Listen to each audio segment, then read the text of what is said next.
Jack, first of all, lots to talk about this week. For League Cup semi-final, St Johnstone and no Rangers or Celtic in the last four. Is that a surprise to you?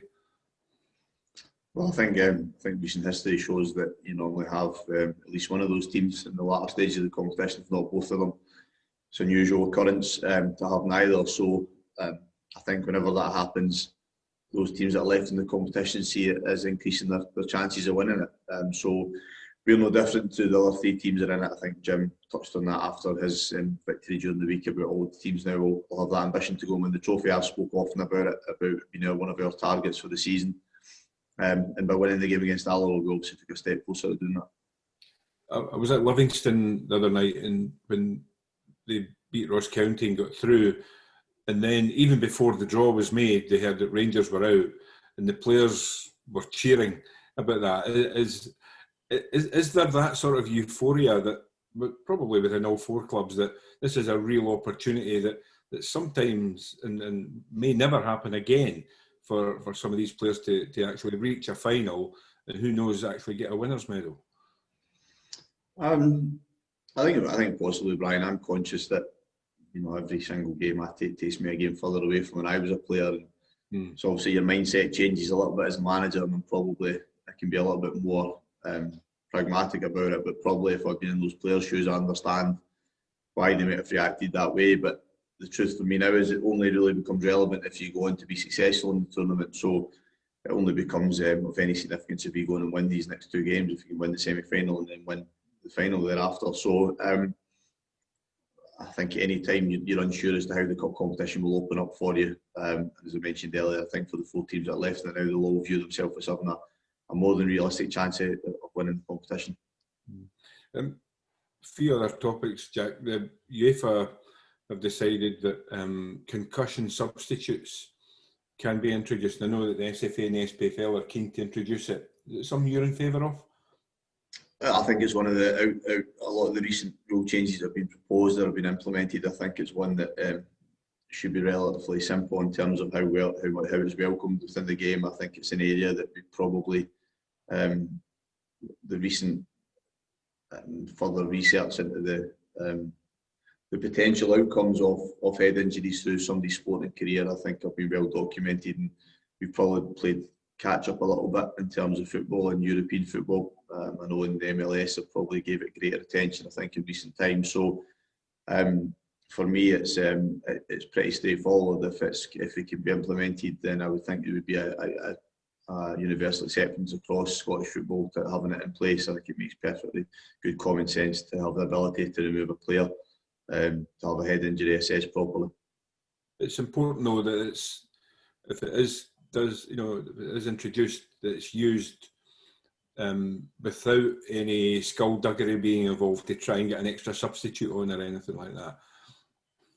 I mean, I think that goes without saying, but I would like to think that I would never be in a position where I would feel I'd want to try and use that to my advantage in terms of why the rule would be in place in the first place. I think if we're respectful to why this is introduced and the reasoning behind it, then I think that would ensure it's used properly across the board. One other talking point this morning actually is that, and this could have a major impact on a lot of Scottish clubs, in terms of signing players from Europe after 1st of January when Brexit comes in. Have you thought about that? Have you had a chat with Graham Matthew about potential pitfalls of this? I think my understanding, I think there is still to be a final decision made on how the criteria would work. And obviously, I think confirmed in terms of using a point system towards it, and the discretionary aspect of it being very rare. I think if the same point system was applied to Scotland, I think it would make it more difficult to bring players in, because I think by the nature of the fees that we can pay would be less for internationals, etc., or players with less proven pedigree. But if the knock-on effect of that be that more domestic players are given opportunities, then I don't think it's a bad thing. We have a fairly Scottish core to our group anyway.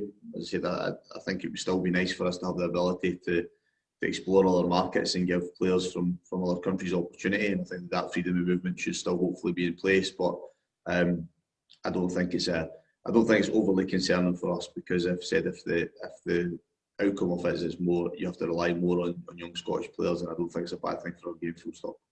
Back to the football, and you've 4 of your next 5 games, Jack, at home. I think you've got a trip to Ibrox in between, but you've got a real opportunity again tomorrow to go into second place in the table with Celtic playing on Sunday in the cup final. What incentives are the players incentivised by that alone?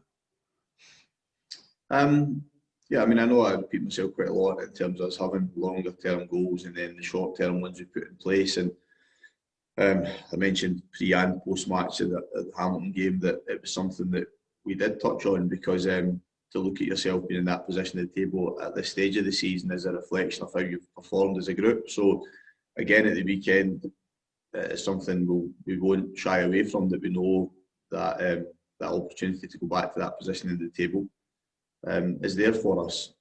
But the only way you do it is obviously we keep winning games. But this is a challenging period we go into, like for all clubs, in terms of the frequency of the fixtures and the competitive nature of the Premiership. But all of these challenges we by and large have met this season. So we know that if we can come through this period with, we've been lopsided in terms of the number of away fixtures we've played. If we can come through this period and be strong at home, then we're going to come into the new year in a good position. And if it's as high as second, then fantastic. Top man, Jack. See you tomorrow. Thanks, Brian. Thank you. Jack, how's Kevin Nisbet? Is he likely to be available this weekend? Yeah, he's back in full training, Sheila. Obviously, I said during the week that it was more precautionary, that he missed out against Alloa. So he returned, did a bit yesterday, returned to full training today, and he's feeling good, so he'll be back with us for tomorrow. We were just chatting to Kyle there about all the trouble, the injuries he's had over this year. Are you looking forward to having him fully fit and ready to play a full 90 minutes for you? Yeah, I'm delighted to have him at the club. He's obviously somebody I'm very familiar with because of my relationship with him when he made his debut and so on. But I think if you assess where he's at now compared to when he came to the club initially, he obviously hadn't played from the serious knee injury, and it was in a new group, and we threw him in at the deep end to an extent, and I thought he did well, and then he picked up obviously the slight muscle injury that's delayed that progress a little bit. So yeah, I think he feels physically in a better place. I think probably psychologically he's a better place because he's been in with the group now for a couple of months, and during the week he showed in half an hour on the pitch how good a player he is. So I'm really excited to get him to the club, and I think that as I said, I think that this period that he's had out is maybe even this short period out has probably even helped him settle into the club, and I think he'll be a good player for us over these coming months. And especially over the next few weeks when you've got so many games, I take it you're going to have to really get the most out of your squad.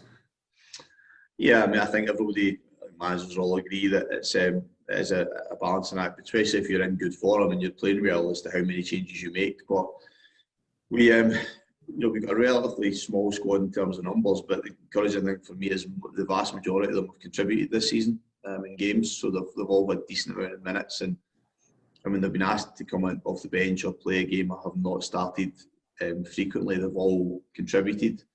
So that gives me comfort going into this period that if and when these players are required, that they'll go and produce. So, because undoubtedly, as you mentioned, the number of fixtures means that they'll be required. Super, thank you. Thanks, Sheila. Jack, just obviously going into the Christmas week, it's going to be a Christmas like no other for everybody in every walk of life, but how does that sort of impact you and your plans? Obviously, if you'll have players staying by themselves and things like that, have you get plans in place to sort of accommodate for that? No, I mean, I think it's probably a lot. I speak to players a lot anyway in terms of the dialogue I have with them out with the professional aspect of it. And I think your interest in players' welfare is important to how you get the most out of your group. So we understand that players are in different positions at this time of year, particularly those that are staying further away from family. But our interest in them means that we know that they're okay and they've got arrangements, and plus they know it's part of their job as well. I think they're used to it now. We've certainly been involved in the game a lot longer than the players in terms of their age, but I think we all know that the sacrifices we make along the way as well. So as long as they're comfortable where they're at and they're happy and content, then we're okay. You put them through it on Christmas Day then, by the sounds of it, eh? Yeah, we make these sacrifices regularly, so it becomes, as I said, it's just part of the job. We get, there's good parts to this job as well sometimes. Yeah, like every walk of life, there's ups and downs with it as well, good and bad things. And just on this weekend, then, what are you sort of expecting from Dundee United? You've played them, even though they've been in a different division for you for part of this year, you've played them a good few times. Yeah, we obviously changed manager at that time as well. So the cup games was obviously when Robbie was in charge, and it seems like a long time ago now since we played them early in the season. Obviously when Mickey had taken the job, so I think they can be hugely encouraged by the start they've made on the return to the Premiership. I know they'll have ambitions to at least be in the position they're in at the moment, and if not, be higher. So tough game, like they all are in the Premiership, and I think it's a game that we know we're going to have to play well to win. But I keep mentioning it about, for us this season is great because we're going into games with a terrific record behind us and in good recent form. Cheers, Jack. Thank you. Yeah, they don't concede many goals, Dundee United, at the minute. They particularly tough nut to crack, just to break them down. Is that going to be the challenge, the big challenge for tomorrow? I think we found, obviously, I think the teams at Easter Road are obviously different. The dynamics are different than when we go away from home. And I think for us, it's about ensuring that we have that patience about our play as well. We don't always have to win the game in the first 15 minutes of it. So there is an onus on us at home, even without fans, to dictate the tempo of the game and push the game. And we do that as a group because we understand the expectancy upon us as a club. But I think it's important to balance that out with having a patience and a trust in your play as well. And I think the players are getting better at that. With each passing game, I think that confidence and trust in what they do grows, and we'll need that patience at times tomorrow, I think, as well. Have you any other players coming back that have been out in the last few weeks? Yeah, so Kevin has been back in the squad. Alex Gogic back in the squad as well, so he's returned to full training yesterday and today, which is nice to have him back available because he's obviously missed the last few matches. Jamie Murphy will still miss out. Sean Mackey back in full training as well. So just really Jamie Murphy at the moment. Scott Allen that will be absent.